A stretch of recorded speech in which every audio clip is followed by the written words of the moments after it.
जय गुरु जी। वीडियो को लाइक कीजिए, चैनल को सब्सक्राइब कीजिए और बेल आइकन को प्रेस कर दीजिए ताकि आपको लेटेस्ट वीडियो के अपडेट्स मिलते रहें।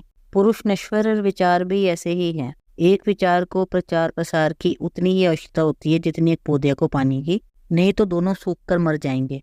जय गुरु जी। आज मैं आप सबके साथ जो सत्संग शेयर करूंगी वो आप सब में से ही एक हैं जिन्होंने हमारे साथ अपनी डिवाइन जर्नी शेयर करी है और हमें बहुत अच्छा लग रहा है कि आप सब हमें इतने प्यारे प्यारे सत्संग भेज रहे हैं। ऐसे ही निरंतर सेवा करते रहें। आज जो आप सत्संग सुनोगे वो आंटी जी का है और आंटी जी गुड़गांव से, और आंटी जी का नाम अपना गुप्त रखना चाहती हैं जिसका हम दिल से सम्मान करते हैं। आंटी जी ने हमें बहुत ही अद्भुत और चौंका देने वाला सत्संग शेयर करा है। जैसा आंटी जी ने अपना सत्संग हमारे साथ शेयर करा है वैसे ही आप सबके साथ इस सत्संग के माध्यम से आज मैं साझा करूंगी। और हमारी छोटी सी कोशिश यह रहती है जो ये ब्लेस सत्संग हम आपको सुनाते हैं वो हर घर तक पहुंच सके और सब संगत सत्संग सुने और ब्लेस हो सके। इसलिए सब संगत सत्संग के अंत तक बने रहना और सत्संग को बहुत ध्यान से सुनना और सत्संग को बीच में ना छोड़े, क्योंकि सत्संग सुनने वाले का भी कल्याण होता है और सत्संग करने वाले का भी। और हो सकता है जो आप आज सत्संग सुने उससे आपको अपने कई सवालों के जवाब मिल जाएं। तो चलिए सत्संग शुरू करते हैं। जय गुरु जी। शुक्राना गुरु जी, अनंतम शुक्राना गुरु जी। ओम नमः शिवाय, शिवजी सदा सहाय। ओम नमः शिवाय, गुरुजी सदा सहाय। जय गुरु जी। संगत जी, मैं पहली बार आप सबके साथ अपनी जर्नी शेयर कर रही हूँ, इसलिए जो भी मुझसे गुरुजी सेवा करवा रहे हैं उसके लिए भी उनका शुक्राना और आप सबका भी शुक्राना जो आप ये सत्संग सुन रहे हैं। मुझे माफ करना गुरुजी। संगत जी, अगर मुझसे कोई भूल हो जाए या कोई शब्द गलत निकल जाए उसके लिए भी मुझे माफ करना गुरुजी। पिछले कुछ दिनों से मैसेज आ रहे थे कि शुक्राना करो और काफी सत्संग सुना कि शुक्राना करने का मतलब अपना सत्संग शेयर करना है। संगत जी, मेरे पिताजी की 2005 में अकाल मृत्यु हो गई। घर पर सिर्फ मेरी माँ और मेरा छोटा भाई ही मेरा सहारा थे। कोई बड़े बुजुर्ग नहीं होने के कारण मेरा विवाह 2007 में बिना ठीक से जांच के तय हो गया। विवाह के पहले से ही लेन देन को लेकर बहुत तनाव रहता था। मेरे ससुराल वाले मेरी माँ को हमेशा बहुत परेशान करते थे। ये मालूम होते हुए कि मेरे पिता नहीं है, कोई कमाने वाला सदस्य नहीं है, पर मैं कोई स्टैंड नहीं ले पाई। मैं छोटे शहर में थी उस समय। हमारे समाज में अगर किसी लड़की की सगाई टूट जाती तो बहुत अपमान होता था और अपने छोटे भाई और अपनी माँ की खातिर मैं चुपचाप इस बंधन में बंध गई। दरअसल मेरे ससुराल वाले बहुत तेज लोग थे और वो चाहते थे कि कोई सेटलमेंट इमोशनल लड़की मिल जाए जो उनको और मेरे पति का टॉक्सिक व्यवहार चुपचाप सहन सके। उन्हें मालूम चल गया था कि मैं पिताजी की मृत्यु की वजह से अति संवेदनशील और सहमी हुई हूँ। विवाह के बाद से ही हर रोज मुझे कभी मेरे भाई को, कभी मेरी माँ को कुछ न कुछ वजह से ताना मिल रहा था। मेरे पति अल्कोहलिक थे और वक्त के साथ वो बढ़ता गया। अगर मेरे अंदर वो हिम्मत भी नहीं थी कि मैं कभी किसी को कुछ बोलती, बस अपनी माँ के सामने अपना दुख बयां करती थी। वो बेचारी भी बहुत परेशान थी। मेरी बेटी का जन्म 2011 में हुआ। इस तरह कभी किसी की खातिर और कभी किसी की खातिर मैं चुप रही। 15-16 साल बीत गए। कभी तो सब ठीक होगा। मैं परेशान थी और मजबूरी में अपने पति के साथ रह रही थी क्योंकि वो ताकत ही नहीं थी कि मैं अलग हो जाऊं। मेरे परिवार ने मुझे समझाया कि मैं अलग हो जाऊं, मैं आत्मनिर्भर हूं। दरअसल घर के काफ़ी सारे खर्चे मैं ही उठाती थी। मेरी पढ़ाई का आखिरी पड़ाव मैंने शादी के बाद किसी तरह पूरा किया, जिसकी खातिर मेरे ससुराल वालों ने हमेशा मुझे कहा कि वे मुझे पढ़ाते हैं। मैं हमेशा बहुत प्रतिभाशाली छात्र रही थी। ये वो इसलिए कहते थे कि मुझे दबा के रख सके और मैं खर्चे में बराबर हाथ बटा सकूं। लेकिन साल 2022 के अंत में परेशानी बढ़ गई। मेरे पति जुआ और दूसरी महिलाओं के चक्कर में भी पड़ गए और मेरे ससुराल वालों ने मुझे ही दोषी ठहराया। मेरे पति ने भी मुझे एहसास दिलाना शुरू कर दिया कि उनको मेरी जरूरत सिर्फ पैसे के लिए है। दोनों परिवार में तनाव काफी बढ़ गया था।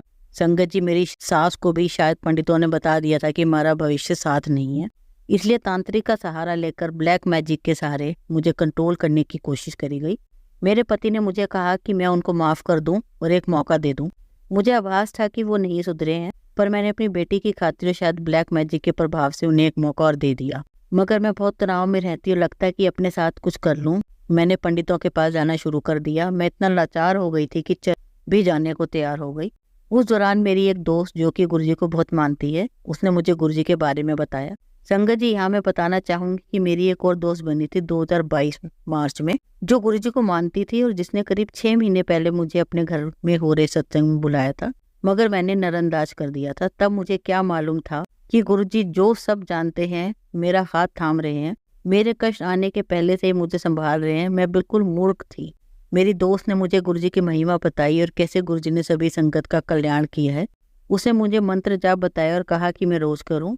फिर जनवरी 2023 में वो मुझे अपने साथ बड़े मंदिर ले गई। मुझे उसने बड़े मंदिर और गुरुजी के बारे में काफी कुछ बताया था, तो मुझे वहाँ की व्यवस्था समझने में परेशानी नहीं हुई। पहली बार मंदिर पहुंचकर मुझे कुछ खास समझ नहीं आया, मगर फ्रेग्रेंस महसूस हुई और वो फ्रेग्रेंस रात को भी मुझे महसूस हुई। एक गुरुजी का पीला चोले वाला स्वरूप भी मुझे ब्लेस हुआ, जिसमें मैंने फ्रेम करके घर के मंदिर में स्थापित किया। कुछ दिनों बाद मैं फिर अपने दोस्त के साथ बड़े मंदिर गई तो मैंने अपने दोस्त के वॉलेट में गुरुजी का पॉकेट स्वरूप देखा। मेरी भी इच्छा हुई कि मुझे भी ये मिल जाए। उस वक्त मैंने देखा कि एक सेवादार अंकल पॉकेट स्वरूप बांट रहे थे और मुझे भी एक हाथ में मिला। वो आखिरी स्वरूप था उस वक्त उनके पास। मेरी दोस्त ने कहा कि देख, आज गुरुजी तुझे भी कितना ब्लेस कर रहे हैं।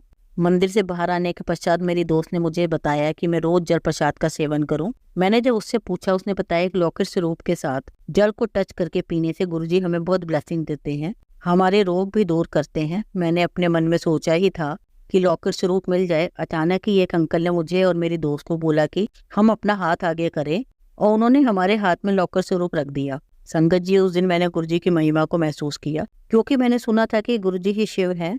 फरवरी 2023 में शिवरात्रि वाले दिन मुझे इच्छा हुई कि मैं बड़े मंदिर जाऊं, और गुरुजी की कृपा से मैं अपने दोस्त के साथ बड़े मंदिर पहुंच गई। वहां का श्रृंगार और प्रबंध देखकर मेरी आंखें खुली रह गई। कोई जगह इतनी खूबसूरत कैसे हो सकती है, ये विचार मेरे मन से जा ही नहीं रहा था, और मैं इतना रोने लगी, मैंने स्वर्ग देख लिया। गुरुजी से जुड़ने के बाद मुझे मैसेज आते थे कि तूने बहुत दुख देख लिया, अब तेरा अच्छा समय आएगा, बस थोड़ा सब्र कर मेरी बच्ची। पिछले कुछ दिनों से मेरी बेटी भी मुझे कहने लगी थी कि मैं ऐसे माहौल में क्यों रहती हूँ और मैं अपने पति से अलग हो जाऊं।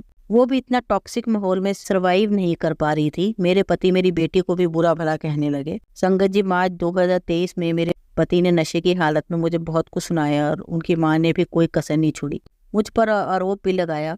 मुझे गुरुजी ने 2 दिन बाद बड़े मंदिर बुलाया और मैंने उनके सामने यही अरदास लगाई कि अब मैं और दुख नहीं सहन कर पा रही हूँ, मुझे कोई रास्ता दिखाएं कि मैं अपनी जिंदगी का क्या करूँ। उस दिन गुरुजी ने मुझे अपनी एक भाभी से कनेक्ट करवाया जो कि शिव भक्त हैं और जो साधना करती हैं। उन्हें टेलीपैथी के माध्यम से उत्तर मिलते हैं। मैंने उनसे पूछा और साधना से भाभी ने बताया कि थोड़ी हिम्मत करके मैं अपने पति से अलग हो जाऊं, नहीं तो मेरी बेटी भी कुछ समय में टॉक्सिक हो जाएगी और गलत रास्ते में चल पड़ेगी। संगत जी, एक औरत सब कुछ सह सकती है, मगर जब बात बच्चे पे आ जाए तो वह सह पाना नामुमकिन होता है। गुरुजी के मैसेज आने लगे कि तू आगे बढ़, घबराना मत, तेरा प्यो तेरे साथ है। संगत जी, मैं नौकरी करती हूँ और क्योंकि मेरे पति ने जुए में बहुत पैसे गवा दिए थे, उनके पास मुझे देने के लिए कुछ भी नहीं था। मुझे विश्वास मिल गया कि गुरुजी ने मेरा हाथ पकड़ लिया है, अब मुझे किसी से डरने की कोई जरूरत नहीं है। मैंने बिना अपनी और अपनी बेटी के लिए कुछ रख रखाव मांगे अपने पति से अलग होने का फैसला लिया। मैंने उनको बोल दिया कि अब मैं अपने पति के साथ नहीं रह सकती। मेरे ससुराल वाले और मेरे पति को समझ ही नहीं आया कि मैं सीधी गाय अचानक शेरनी कैसे बन गई। संगत जी, मार्च 2023 में मैं अपने पति से अलग हो गई। गुरुजी ने एक पिता की तरह हम माँ बेटी को संभाल रखा है। मेरी बेटी भी गुरुजी को बहुत मानती है। मेरी बेटी अपना जन्मदिन गुरुजी के जन्मदिन के साथ शेयर करती है। जब इसका मालूम चला तो हम दोनों की खुशी का ठिकाना नहीं था। एक सेवादार अंकल ने कहा कि मुझे कि ये तो गुरुजी की बेटी है, गुरुजी साक्षात आपके पास आए हैं, इसके बारे में मैं तो खुद ही सोचेंगे, मैं चिंता मुक्त रहूं। और सच है संगत जी, मेरी बेटी इतनी समझदार है, मुझे संभाल रखा है, मुझे कभी अकेला महसूस नहीं करने दिया। मैं कभी इमोशनल हो जाऊं, दुखी हो जाऊं, मेरा ऐसा ख्याल रखती है जैसे मैं उसकी बेटी हूँ, जबकि उसने भी अपने पिता का साथ खोया है। गुरुजी ने मेरी बेटी के रूप में मुझे सबसे बड़ी ब्लेसिंग दी है। गुरुजी का पल पल शुक्राना। मुझे मैसेज आते रहते हैं कि मैं अपनी बेटी की कोई चिंता ना करूं, उसका भविष्य गुरुजी अपने आप ही संवारेंगे। संगत जी, मेरा सत्संग बहुत लंबा हो गया है, लेकिन गुरुजी की आज्ञा से मैं शुरू से अपनी जर्नी बताना चाहती हूँ। आगे की जर्नी में दूसरे सत्संग में बताऊंगी, पर अभी इतना कह सकती हूँ कि गुरुजी ने एक पिता की तरह माँ बेटी को संभाल रखा है। गुरुजी का पल पल शुक्राना, और मेरी उस दोस्त का भी शुक्राना जिसने मुझे मेरे पिता से मिलाया, जिनको मैंने बरसों पहले खो दिया था। जय गुरुजी, शुक्राना गुरुजी, अनंतम शुक्राना गुरुजी। ओम नमः शिवाय। शिवजी सदा सहाय। ओम नमः शिवाय। गुरुजी सदा सहाय। जय गुरुजी। संगत जी, अब हम रांची झारखंड से डॉक्टर राजश्री महेश्वरी आंटी जी का सत्संग सुनेंगे। जय गुरुजी, शुक्राना गुरुजी। गुरुजी की प्यारी प्यारी संगत को जय गुरुजी। आज आप सबसे अपने एक सत्संग शेयर कर रही हूँ। संगत जी, ये मेरा पहला ऑनलाइन सत्संग है। बहुत दिनों से गुरुजी का सत्संग में मैसेज आ रहे थे कि कुड़िए तो शुक्राना नहीं करती। मैं सोचती कि मैं तो रोज ही शुक्राना करती हूँ गुरुजी को, फिर भी ऐसे कैसे मुझे मैसेज क्यों आ रहे हैं। फिर कई सत्संग में मैंने सुना कि अपना शुक्राना करने का मतलब गुरुजी का सत्संग शेयर करना। तो आज मैं गुरुजी की कृपा से अपना पहला सत्संग आप सबके साथ शेयर कर रही हूँ। गुरुजी और उनकी प्यारी संगत से मेरी हाथ जोड़ के विनती है कि यदि मुझसे कोई भूल हो जाए तो उसके लिए मुझे क्षमा कीजिएगा। सत्संग शुरू करने से पूर्व गुरुजी का मंत्र जाप करूंगी। ओम नमः शिवाय, शिवजी सदा सहाय। ओम नमः शिवाय, गुरुजी सदा सहाय। जय गुरुजी, शुक्राना गुरुजी। जैसा कि गुरुजी हमेशा कहते हैं कि अपना सत्संग शुरू से बताना चाहिए, तो संगत जी गुरुजी से मेरा जुड़ाव 2022 से हुआ था। हालांकि गुरुजी से तो अब हमारा जन्म जन्म का साथ है, किंतु मुझे 2022 में ऐसा महसूस हुआ कि मेरे प्यारे गुरुजी और मेरा एक बहुत ही अटूट रिश्ता है। हालांकि लगभग 10 साल पूर्व मेरी बहन जो कि दिल्ली में रहती है, वह भी गुरुजी को बहुत मानती है और उनके यहाँ मैंने गुरुजी का स्वरूप देखा था। अपनी बहन के मुख से उनके चर्चे सुन चुकी थी। किंतु मैं माफी चाहूंगी संगत जी, गुरुजी भी मुझे माफ करें। उस वक्त गुरुजी पर मुझे कुछ खास विश्वास नहीं हुआ था, क्योंकि मैं साथ ही में मेरा शंकर भगवान पर भी अगाध विश्वास है और मैं लगभग 22 साल से प्रदोष का व्रत नियम से करती हूँ। शायद इसलिए गुरुजी ने जो स्वयं महाशिव हैं मुझे अपने से जोड़ लिया। धीरे धीरे कैसे और कब गुरुजी से रिश्ता जुड़ता चला गया पता ही नहीं चला। मैं और मेरी बेटी रांची में कहाँ गुरुजी का सत्संग होता है ये सोचते थे। एक दिन अपनी गली में ही मैंने गुरुजी का स्वरूप एक फ्रेमिंग दुकान में देखा। वहाँ उन भैया से पूछा कि यह किसने करवाया है, तब उसने जवाब दिया कि यह एक फ्रेमिंग उन्होंने रख रखा है, जिसको चाहिए ले ले। मैंने पूछा कि यहाँ कोई सत्संगी है जिन्हें आप जानते हैं? उन्होंने कहा इनका मंदिर तो दिल्ली में है, रांची का मुझे नहीं पता। संगत जी उस दिन दरअसल मुझे बहुत जरूरी काम से बाजार जाना था और मेरी तबीयत भी ठीक नहीं थी। मैं ये सोच रही थी कि किसके साथ कैसे जाऊं। ऑटो से जाना बहुत आसान नहीं लग रहा था। संयोग से मेरी बेटी की मेन रोड जाने वाली थी। उसने अचानक कहा कि मम्मी मैं उस रास्ते से होते हुए जा रही हूँ, तो चलो मैं आपको छोड़ दूंगी, लौटते में आप देख लेना। मैंने कहा ठीक है। और आप विश्वास नहीं करोगे संगत जी कि लौटते वक्त कहाँ कैसे मेरे अंकल का फोन आ गया और लौटने वक्त भी प्रबंध हो गया। और जिस काम के लिए मैं गई थी वह काम भी एक ही बार में एक ही जगह पर हो गया। मैंने गुरुजी का बहुत बहुत शुक्राना किया। संगत जी जिंदगी में हर दिन कुछ ना कुछ सत्संग मेरे साथ होते हैं और मैं देखती हूँ कि कई बार गुरुजी इतनी आसानी से हमारे काम कर देते हैं कि पता ही नहीं चलता। इसी तरह कॉलेज में मिड टर्म का एग्जाम चल रहा था। 2 बच्चों को एग्जाम देने में दोबारा बुलाया। वह थोड़ी सी देर में आए। मुझे उनकी परीक्षा लेते लेते एक्स्ट्रा 1.5 घंटा बैठना पड़ा। संगत जी मुझे उस दिन भूख लग रही थी। बच्चों के आने के बाद मेरे मन में ख्याल आया कि अरे यह बच्चे कॉलेज आ रहे थे तो मैं इनसे कह के कुछ खाने का मंगवा लेती। फिर उनके साथ ही ख्याल आया कि अगर यह बच्चे खाने का पैसा नहीं लेते या फिर कुछ और सोच लेते तो क्या होता। मैं अपने इमेज को खराब नहीं करना चाहती थी। मैंने कहा कोई बात नहीं, किंतु फिर भी खाने का ख्याल 2-3 बार मन में आ गया। एग्जाम देने के साथ ही बच्चे बोले मैम हम लोग 5 मिनट में आते हैं। मैंने कहा क्यों, कहाँ जाना है? एग्जाम हो गया, मैं भी पैक करके जाती हूँ। लेकिन उन्होंने कहा मैम प्लीज वेट कीजिए, हम लोग 5 मिनट में आ रहे हैं। मुझे लगे कि शायद कोई पेपर जमा करना होगा। मैंने पूछा ऑफिस से आ रहे हो? तो उन्होंने कहा हाँ हम तुरंत आते हैं। लगभग 10 मिनट में वह बच्चे आए। उनके साथ हाथ में कुछ मिठाई थी। उन्होंने मुझे वह मिठाई का डब्बा दिया। मैंने कहा यह क्या है? उन्होंने कहा मैम हम लोग थोड़ी सी आपके लिए स्वीट्स लाए हैं। मैंने लेने से इनकार किया। वह बहुत इंसिस्ट करने लगे। तब मैंने कहा ठीक है, तो इसका आप लोगों को पैसा लेना होगा। पर वह बच्चे इसके लिए बिल्कुल भी तैयार नहीं हुए। मेरा मन इसके लिए बिल्कुल गवारा नहीं कर रहा था। उन्हीं दिनों उन बच्चों की जॉब भी लगी थी। इसका हवाला देकर ही उन लोगों ने यह स्वीट्स लेकर मुझे कहा। अतः वह स्वीट्स लेनी पड़ी और मैं घर आई। उन दिनों नवरात्रे चल रहे थे। मैंने उस स्वीट्स को माता रानी को भी भोग लगाया। मैंने कहा गुरुजी अगर मैं कुछ और बोलती तो क्या वह भी मुझे देते। इसी तरह एक दिन रेम्यूनरेशन बिल जमा करते वक्त मेरे कोऑर्डिनेटर ने मुझे कुछ चीजों के लिए कहा। मैं परेशान हो गई कि यह क्या गलत बात कर रही है वो। और मैंने कहा गुरुजी आपको ही संभालना है। यकीन मानिए संगत जी, जब मैंने बिल जमा किया तो कोऑर्डिनेटर ने कुछ नहीं कहा, चुपचाप साइन कर दिया। मैं आश्चर्यचकित थी। यह सब मेरे प्यारे गुरुपा ही कर का कमाल है। संगत जी गुरुजी में कभी कभी मेरे पापा का स्वरूप दिखता है, जो कि मुझे शादी से पूर्व गुरु जी के चरणों में गए। इसलिए कई बार मैं भी गुरुजी को गुरुपा कहती रहती हूँ। संगत जी इसके बाद मैं बताती हूँ कि हमें रांची में कैसे सत्संग का पता चला। दरअसल मेरी बेटी की एक सहेली है जो कि शंभी गुरुजी को बहुत मानती है। एक दिन उसने मेरी बेटी से बातों बातों में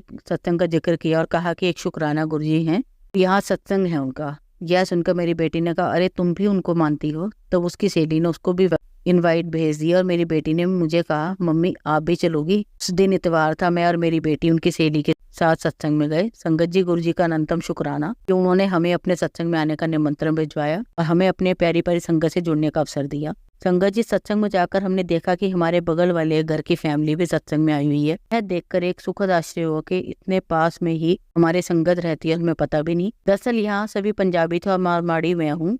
एक दो और अदर कास्ट वाली आंटी जी थी, पर गुरुजी ने हमें सभी को इतना ब्लेस किया कि धीरे धीरे अब पंजाबी में शब्द भी समझने लगी हूँ, और वहाँ मुझे इतना सुकून लगा, इतना अच्छा कि बता ही नहीं सकती। संगत जी, सत्संग की कई बातें हम सत्संग अटेंड करके ही सीख और समझ जाते हैं। गुरुजी को हर पल हर वक्त हमारे साथ हैं। यह बहुत बड़ी ब्लेसिंग है कि गुरुजी ने हमें अपनी संगत में शामिल किया है। संगत जी, यहीं पर अपनी वाणी को विराम देती हूँ। गुरुजी का एक बार पुनः मंत्र जाप करूंगी। ओम नमः शिवाय, शिवजी सदा सहाय। ओम नमः शिवाय, गुरुजी सदा सहाय। शुक्राना गुरुजी, अनंतम शुक्राना। जय गुरु जी। अब आप सबको एक कहानी सुनाती हूँ। आप सब इस कहानी को बहुत ध्यान से एक शांत वातावरण में ही सुनना। कहानी शुरू करते हैं। कहानी का शीर्षक है पत्थर से मूर्ति बनने तक की अद्भुत कहानी। जिंदगी में सफलता पाने के लिए हर किसी को मेहनत और तपस्या करना बहुत जरूरी है, और बिना तपस्या के कोई भी व्यक्ति सफल नहीं हो पाता। जो व्यक्ति तपस्या करता है वही गौतम बुद्ध की तरह महान होता है। जो व्यक्ति मेहनत करता है वही सफल होता है। क्रिकेट में जिसने मेहनत की उसे क्रिकेट का भगवान बना दिया। इसे हम सचिन तेंदुलकर के नाम से जानते हैं। सफल व्यक्ति वही होता है जो एक तपती आग से मेहनत से गुजरता है। आज हम नीरज चोपड़ा को तो जानते हैं जिन्होंने भाला फेंक में भारत को गोल्ड मेडल दिलाए हैं, लेकिन हम किसी ऐसे व्यक्ति को नहीं जानते तो शायद गली में मेहनत कर रहा हो, क्योंकि नीरज चोपड़ा उस मेहनत की भट्टी में मेहनत करके निकल चुके हैं जिससे सारी दुनिया आज उन्हें जानती है। इसी तरह हर सफल व्यक्ति को निश्चित समय में उस मेहनत की भट्टी में से गुजरना पड़ता है, और जो व्यक्ति उस मेहनत की भट्टी से निकल पाता है वही अपने नाम को और अपने देश के नाम को पूरे विश्व में पहुंचा पाता है। हम देखते हैं कि एक पत्थर जिस पर हम विश्वास करते हैं उसे पूजा जाता है, और दूसरा पत्थर होता है जिसे हम भगवान पर चढ़ाने के लिए नारियल फोड़ते हैं। पत्थर तो एक ही होता है, लेकिन एक पत्थर छैनी हथौड़े की मार झेल का भगवान बन जाता है, दूसरा छैनी हथौड़े की मारते टूट जाता है। लेकिन जिस पत्थर ने पहले दर्द को सह लिया उसको पूजा जाता है, और जिस पत्थर ने पहले दर्द को सहन नहीं किया उसको बाद में बार बार दर्द मिलता है। जिस पत्थर से हम नारियल फोड़ते हैं यह वही पत्थर होता है जो थोड़े देर से टूट जाता है। कई बार हम देखते हैं कि एक व्यक्ति बहुत सफल होता है और वही एक व्यक्ति असफल होता है। ऐसा क्यों होता है, इसके पीछे का सही कारण क्या होता है? जो व्यक्ति सफल होता है उसे देखकर कई लोग ये भी बोलते हैं कि इसकी किस्मत अच्छी थी, लेकिन इसके पीछे का संघर्ष कोई नहीं देख सकता। आज की कहानी उन लोगों के लिए जो कहते हैं कि सफलता किस्मत से मिलती है। एक बार की बात है, खुशहाल पति पत्नी बाजार गए तो उन्होंने वहां एक बहुत ही सुंदर मूर्ति देखी। तो लड़की उस मूर्ति को खरीद लेती है और घर ले जाती है। घर पर सभी लोग उस मूर्ति की तारीफ करने लगते हैं। वह लड़की उस मूर्ति की ओर देखकर कहती है कि यह मूर्ति दुनिया की सबसे सुंदर मूर्तियों में से एक है। इतने में उस मूर्ति से आवाज आती है, मैं तो सिर्फ एक मामूली पत्थर थी, लेकिन पत्थर से मूर्ति बनने तक मुझे बहुत सारी चुनौतियों का सामना करना पड़ा। क्या आप उस सफर के बारे में जानते हो? लड़की डर जाती है और बोलती है नहीं। तब पत्थर अपनी कहानी सुनाता है। एक मूर्तिकार था जो बहुत ही सुंदर मूर्ति बनाता था। वह मूर्ति बनाने के लिए कुछ पत्थरों को चुनता है और अपने घर ले जाता है। जब मूर्तिकार पत्थर को मूर्ति बनाने के लिए उस पर छैनी और तोड़ों से वार करता है तो पत्थर के अंदर से दर्द भरी आवाज आती है, आह मुझे बहुत चोट लगी है। तो मूर्तिकार उस पत्थर से कहता है, अभी थोड़ा दर्द सहन कर लोगे तो आगे चलकर लोग तुम्हारी पूजा करेंगे। फिर मूर्तिकार जब पत्थर पर फिर से छैनी हथौड़े से मार काम करता है तो वह पत्थर टूटकर बिखर जाता है। फिर मूर्तिकार दूसरा पत्थर उठाता है और जब उस पर और छैनी हथौड़े से वार करता है तो दूसरे पत्थर के अंदर से भी दर्द भरी आवाज आती है, आह मुझे बहुत चोट लगी है। तो मूर्तिकार उस पत्थर से कहता है, अभी थोड़ा दर्द सहन कर लोगे तो आगे चलकर लोग तुम्हारी पूजा करेंगे। तो वह पत्थर कहता है, ठीक है तुम अपना काम करो, मेरे दर्द की परवाह मत करो। फिर वह मूर्तिकार उस पर अपना काम करता है और पत्थरों को अच्छा आकार देने के लिए उस पर छैनी हथौड़े से प्रहार करता है, और पत्थर रोता रहता है लेकिन टूटता नहीं है। फिर मूर्तिकार उस पत्थर को आग की भट्टी में डाल देता है और कुछ समय के लिए उस पत्थर को आग की तपन में जलने के लिए छोड़ देता है। उसके बाद मूर्तिकार उस पत्थर को और अच्छा आकार देता है, उस पर कलर करता है और वह सब दर्द बर्दाश्त करता है। तब जाकर एक पत्थर मूर्ति बनता है, और फिर कुछ लोग उस मूर्ति को खरीदने के लिए उस मूर्तिकार के पास आते हैं और मूर्ति को खरीद लेते हैं। इतना कुछ सहना पड़ता है, तब जाकर एक पत्थर मूर्ति बनता है, और तब जाकर लोग उस पत्थर को पूजते हैं। इसी तरह जब एक पत्थर को भी अपने आप की पूजा कराने के लिए छैनी हथौड़े और आग की भट्टी में जलना पड़ता है, तो फिर एक इंसान को भी खुद को सबल बनाने के लिए मेहनत की भट्टी में झोंकना पड़ेगा। अब सीख जो हमें इस कहानी से मिलती है, जिस तरह उस पत्थर को मूर्ति बनने के लिए तपना पड़ता है, उसी तरह हर इंसान को सफलता पाने के लिए मेहनत की भट्टी में तपना पड़ता है, तब जाकर ही सफलता मिलती है। ऐसे लोग मार्केट में बहुत मिलेंगे जो नेटवर्क मार्केटिंग के बारे में, किसी बिजनेस के बारे में या शेयर मार्केट के बारे में बोलेंगे कि हमने भी किया है, और हो सकता है उन्होंने किया भी हो, लेकिन मेहनत की भट्टी में आते ही वे टूट गए हों, असफल हो गए हों।